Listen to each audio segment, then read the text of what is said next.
as closely mentioned, I will focus on one particular aspect, which is the application of competition law to biosimilars.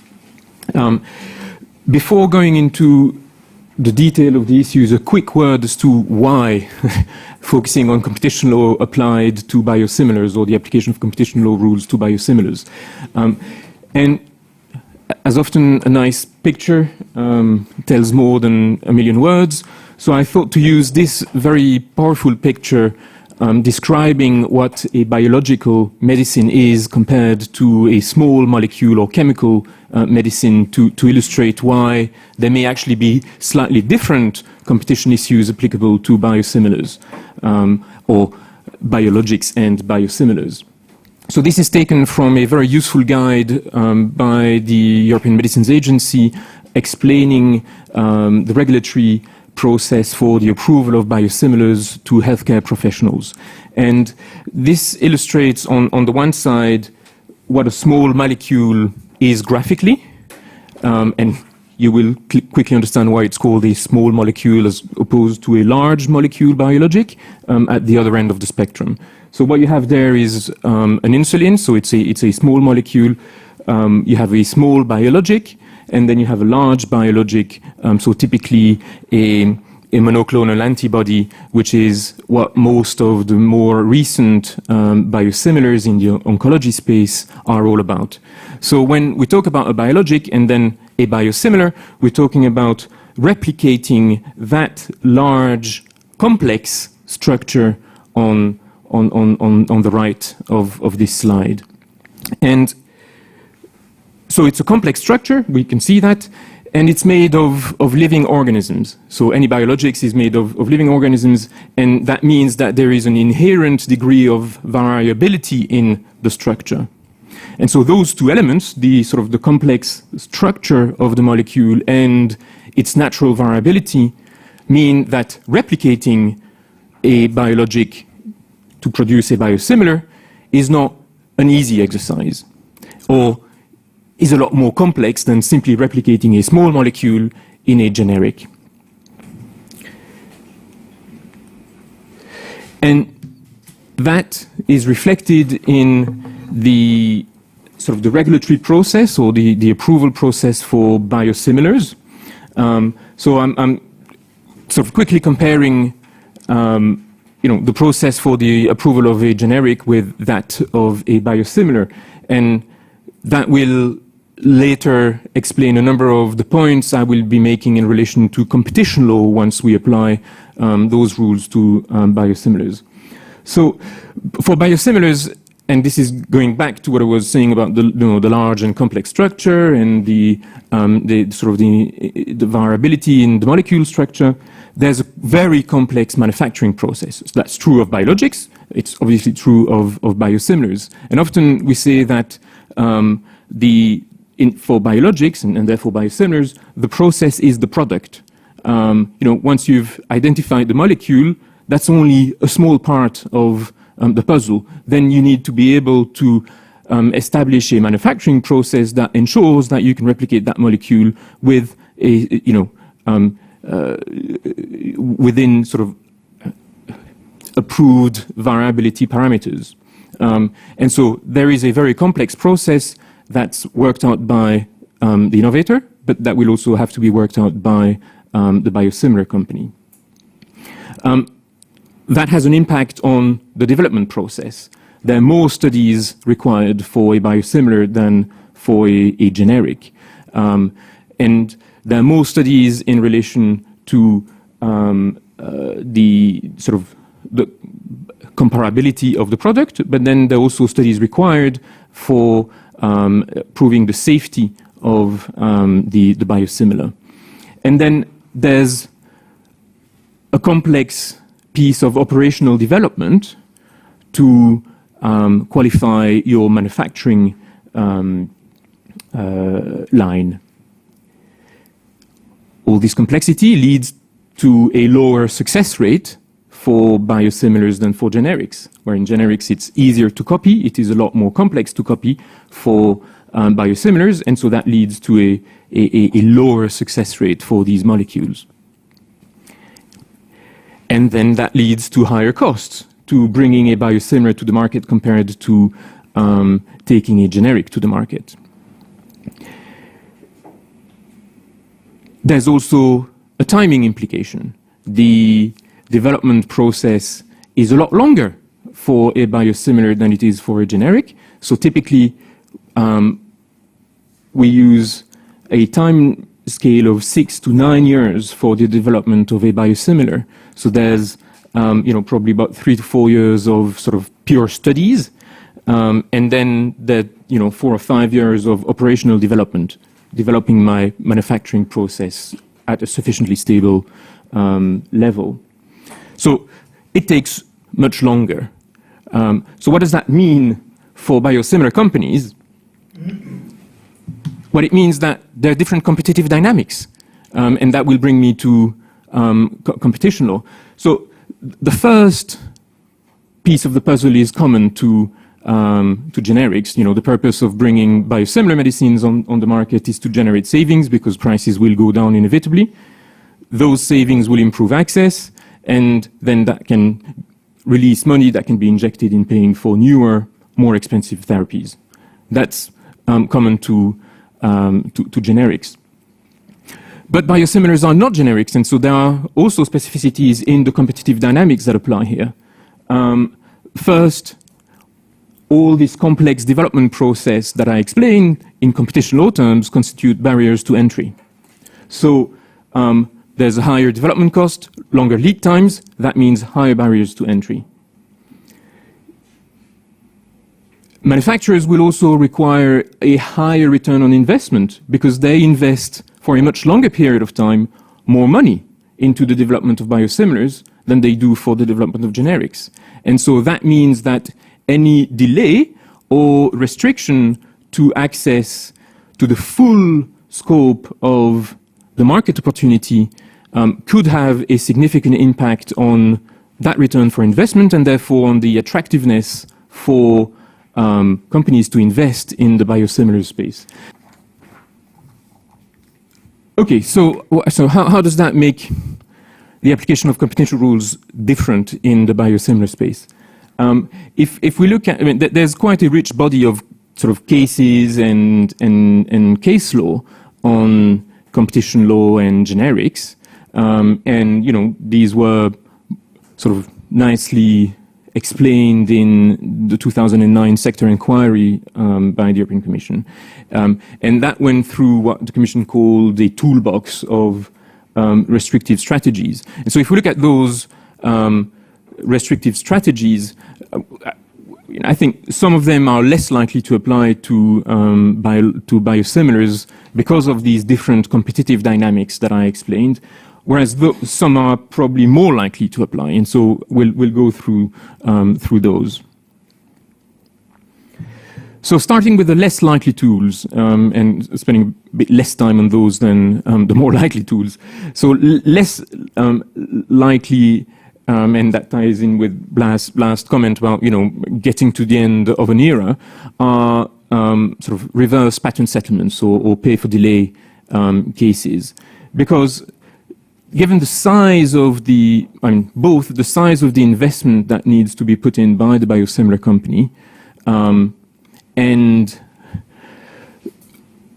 the, I think, increased complexity of patent landscapes applicable to biologics, and the fact that, remember the graph, the later you come in on the market, the lower your chances of making good return are. The incentives for a biosimilar company to enter into a patent settlement agreement are much lower, or rather the payment which the innovator would have to make would be so much bigger that there are probably sort of fewer mutual incentives to enter into these agreements. What we may see more of are sort of patent settlement and licensing agreements, because there will inevitably be litigation around those patents. I mentioned, I think the patent landscape is even more complex with biologics, so that it will inevitably be litigation. If there's inevitably litigation, there may well be settlement agreements, but those may more be the form of patent settlement and licensing agreements, whereby the the innovator agrees to the entry of the biosimilar on the market in return and grants them a license of the disputed patents in return for a royalty payment to the biosimilar to the innovator. And those patent settlement and licensing agreements were one of the various types of agreements involved in the Servier case, and were looked at in particular in the Kirka decision, where the General Court took the view that, provided that given the fact that they led to the entry of a biosimilar on the market and therefore the entry of competition, and that there is no delay to that entry, and that the royalty payment paid by the biosimilar company to the innovator is a market rate, so that it's not much lower, in which case there might be a transfer of value there, whereby the biosimilar gets an advantage. So provided that all these conditions are met, then it's not a restriction of competition by object. Remains to be seen whether it's restriction of competition by effect. But there, you'll have market entry, and so it might actually be more challenging to demonstrate anti-competitive effects at that point. So that's also under appeal, and we'll have to wait and see what the court says on those. But that may be the area where we might be seeing a bit more of sort of patent settlement cases involving biosimilars. Another area where it may be there may be less of biosimilar cases relate to sort of product hopping, and that's where the innovator sort of forces a switch to a next generation regimen before the entry of the generic, or in this case of the biosimilar. That's probably less likely, given that the research and the value of the next regimen may actually create sufficient efficiencies, unless, of course, it's associated with other strategies of the originator to limit the entry of biosimilars, in which case that would be a sort of a successful restriction of competition involving product hopping. But turning to sort of the meat, really, of those cases that are perhaps more likely to occur in the biologics and biosimilar space. The first one is sort of an old case. So it's the abuse of the IP or the regulatory system. And so that's making false or misleading representations during the IP or the regulatory process, with a view to delaying the entry of generic, or in this case biosimilar competition, or intervening in the authorization process of a generic or biosimilars without good faith basis, again with a view to hindering generic or biosimilar entry. So that's the old AstraZeneca case, where the Commission, then confirmed by the court, viewed that this involved an abuse of dominance by the originator to extend its monopoly over that portion of the market. And so in the AstraZeneca case, AstraZeneca used the date of launch of the product rather than the date of marketing authorization in its application for the SPC extension, which is wrong. It should be the date of the marketing authorization, but in practice, it may take a while before your product actually gets on the market, because once you've got marketing authorization, you still need to go through all of the pricing and reimbursement discussions, and so there's usually a delay, and sometimes quite a long delay. So in this case, they used the second date in their applications, and that was basically the wrong date, and it was dishonest. So that was ruled as an abuse of dominance.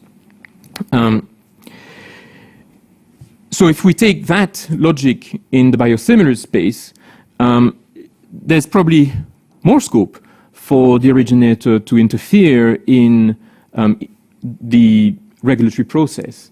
And that could be by raising and founding IP issues. I mentioned, there's probably sort of an even more complex mix of IP and overlapping patents for biologics, and so there's perhaps a bit more scope to interfere in that process by raising unfounded IP issues. The authorization process, the regulatory authorization process, is also less straightforward, as we saw earlier, than for a generic, and so there may also be more scope for the originator to interfere in that process by providing misleading information a la AstraZeneca in that process, with a view again to delaying the authorization. There's probably also more scope to raise safety concerns around switching and substitution. When the EMA approves a biosimilar, it will not give any recommendation in relation to interchangeability of that product with the reference product. That is left to national authorities, national medicines agencies. And so there is no sort of common approach at European level to switching and substitution. So switching is the practice of the prescriber to change on the prescription the reference product with the biosimilar or the generic, and substitution is at the sort of the dispensing level, where the pharmacy, irrespective of what's written on the prescription, dispenses the generic or the biosimilar version. So there is no common approach to that, and so there's probably also then a bit more scope for the originator to blur the lines in relation to these, in their interactions with the regulatory authorities in the member states. So one area where we may see more, not yet, but there may be more scope for some of these cases to pop up. Another area where there might be more cases, and there we have started to see a few cases popping up, relates to sort of product denigration or disparagement. So this is close to the abuse of regulatory or IP process in my previous slide, but this relates more to activities on the market as opposed to activities with the sort of the regulatory authorities. And so this involves dissemination of incorrect or inaccurate, misleading information about the competing product, so about the generic or the biosimilar, in order to curb demand for that competing product. So before looking at competition law cases, just want briefly to mention two cases of separate ways of dealing with that problem in the sort of advertising space or misleading advertising space, because it involves making false representation and to the market. So that's initially quote as advertising. So the ABPI appeal board, so this is the UK trade association body dealing with intercompany disputes in relation to sort of commercial messaging and advertising, ruled on one of these cases. This involved two medicines used for the treatment of iron deficiency, and in that case, Vifor, with the sort of reference product, briefed its field force about the existence of some critical papers, actually, in particular one issued by a Pharmacovigilance Institute in the Netherlands, which raised some questions about safety of the product. So they massively briefed the sales force to use this in their interactions with HCPs in the UK. And in that case, the APBI board thought that the way this was done, without providing sufficient context to that paper raising safety concerns about the other product, and a cover letter that was used as well, which included sort of slightly misleading representations about that paper. The ABPI board, agreed that this was misleading advertising and should be stopped. Very recently in the US, the FDA issued draft guidance. It's called Promotional Labeling and Advertising Consideration for Prescription, Reference and Biosimilar Products. So this was issued just last month for consultation, so it's not adopted yet. It looks at all sorts of issues around promotional messaging for biologics and biosimilars. But there's one section that says clearly that suggestions that there are clinically meaningful differences between the reference product and biosimilar are likely to be misleading and therefore prohibited. And that's, because the whole purpose of the authorization process is to determine that biosimilars are sufficiently similar, and so that there is no clinically meaningful differences with the reference product. And so, that means that it's not identical, and so playing on those differences in a way that would suggest, in fact, that they are relevant and therefore should influence a prescriber's decision, that is likely to be misleading and prohibited. And it also includes a reference to the fact that individual statements comparing approved indications between the reference product and the biosimilar are also likely to be misleading. And that's because, often because of that complex IP landscape, the indications of the biosimilar may not be identical to those of the reference product. Some indications might be protected, and therefore the biosimilar may only may only have on its label those indications for which, it's reasonably certain that there is no patent issue. So, simply making statements about the fact that, this biosimilar doesn't have the same label, which is absolutely factually correct, but without giving it sufficient context to explain why that is also, according to the FDA, likely to be misleading and therefore prohibited. So, so that's, that doesn't fly under advertising rules. What about competition law?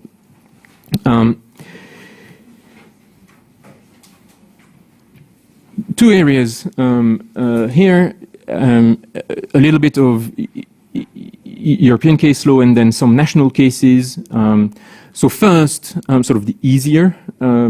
In the Avastin-Lucentis line of cases, the Court of Justice in early 2018, in a reference from the Italian court, agreed with or considered that the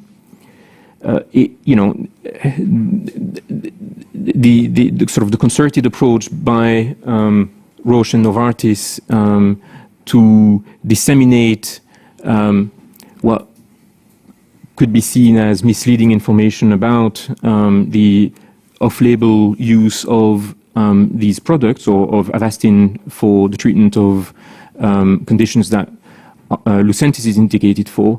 That sort of collusive approach to disseminating misleading information could be an anti-competitive agreement, so in violation of Article 101.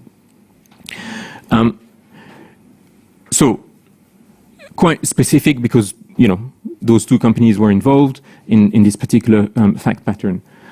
I think slightly more likely to occur is the second set of cases on this slide. So here we don't have European cases or case law, but we have a few national competition authority cases. And so these deal with this on the basis of Article 102. And in the Janssen-Silag case, Durogesic case, this was a decision by the French National Competition Authority, which was broadly confirmed by the Court of Appeal last summer. This is now on appeal to the Supreme Court, so it, it may still be subject to change. But what the French Competition Authority and the Court of Appeal considered was that Janssen's conduct here was abusive and sort of gave rise to abuse of dominance. And what did they do? They did two things. So this involved didn't actually involve a biosimilar, it involved a generic that was authorized under the sort of the mutual recognition procedure. So it had been authorized in another country. The European Commission adopted a decision basically instructing the national medicines agencies to recognize the marketing authorization granted in the reference member state. And so when that happens, there's very little room for maneuver by the national medicines agencies. They basically have to recognize that marketing authorization, and they have to do so normally within 30 days. So what Janssen did there, they interfered, or they got involved in that authorization process by the French Medicines Agency. And in that context, they raised concerns or called into question the bioequivalence of the generic with the reference product on the basis of some qualitative and quantitative differences in the composition of the active substance. So some quite scientific issues and actually of real sort of health significance. And the impact of those interactions were, one, that the French Medicines Agency only granted the local version of the MA after a year, as opposed to the 30 days that they're supposed to process those requests. And it also issued a warning associated with the marketing authorization mandated caution in relation to substitution for a certain subset of the patient population.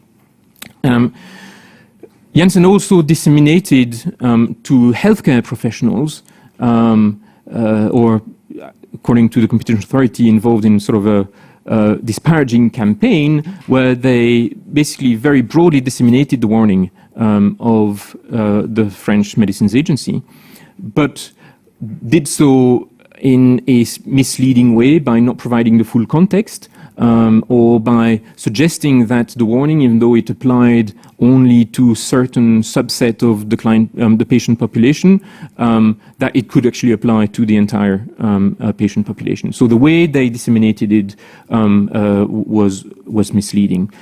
And the French Competition Authority and the Court of Appeal agreed that this gave rise to an abuse of dominance.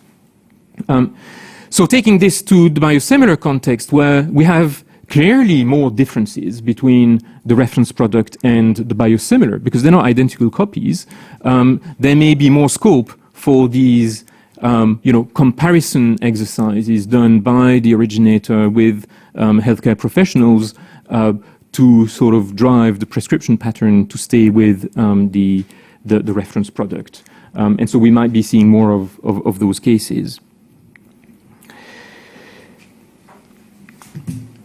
And then my last category of perhaps more likely cases relate to sort of abusive discount. These, sort of effectively sort of the retroactive or the loyalty-inducing discounts may be more effective in the biosimilar space, where especially where there is no automatic substitution, so where you will always have a portion of the patient population that stays on the reference product, and then another portion of the patient population, the naive patients, the new patients who might be prescribed the biosimilar. And so where in a particular account, the account buys, or the hospital buys, has to continue to buy a portion of the reference product, and perhaps biosimilars, there might be more scope for the originator to engage in sort of loyalty-inducing discounts by tying the availability of the discount on the existing patients who will continue to receive the reference product. So they tie the availability of discount for those patients to the use of the reference product for the new patients as well. And so an element of that sort of occurred in a UK case involving MSD, but there, eventually the CMA in the UK didn't take the case forward because they thought that even though that may have been MSD's intention, in fact they based this on probably inaccurate projection as to how the market was going to behave, and so they were wrong that in the assessment that the discount could have loyalty-inducing effects, and so they didn't take the case further. But we clearly see that there may be some potential for this type of abuse, and this is what the Dutch Competition Authority also found in its recent report in the anti-sector inquiry in the anti-TNF alpha sector, where there is originator and biosimilar companies competing, and where the Dutch Competition Authority also saw the risk of tying or engaging in these sort of loyalty-inducing discounts by tying the availability of the discount on the existing patients to the procurement of products for the new patients. Couple of other cases that Blas mentioned at the very beginning of his talk. There's a decision by the Romanian Competition Authority involving competition for biosimilars, and where the Romanian Competition Authority found that it was an abuse of dominance by Roche to offer lower prices when it participated directly in tendering procedures than the prices offered to wholesalers on the Romanian market, and that made it difficult for the wholesalers to compete with Roche in public tenders. What's surprising there is no decision, there's only a press release at the moment, but what's surprising in there is that what seems to drive the competition authority is the possibility that if the wholesaler wins the public tender before the expiry of the patent, so when there is no biosimilar competition yet, but that the contract extends beyond the date of entry of biosimilars, then that the wholesalers might have the ability to substitute the reference product with a biosimilar, which I find very strange. If you win a competition on the basis of a particular product, then it would seem very odd for the supplier to be able to change that product in the course of the during the life of the contract. But there may be more in the ruling there. And then the Romanian authority also seems to say that it's abusive to offer a co-pay system to match the price of the biosimilar. So it's abusive for the reference product to offer to basically match the price of the biosimilar. And again, without more, I find this surprising because absent predation, I would have thought that it's open to the reference product to compete on price with the biosimilar, of course, subject to not going below costs. And then there's a very last one where we have very little information about, but which is happening in this space and raises some of those questions, is a down rate conducted by the Belgian Competition Authority to some pharma companies and hospitals, interestingly, in Belgium. And from the press release of the authority, it seems that this also involves issues of conditional discounts involving bundling issues. So that's all I wanted to say on this. Thank you very much. Thank you.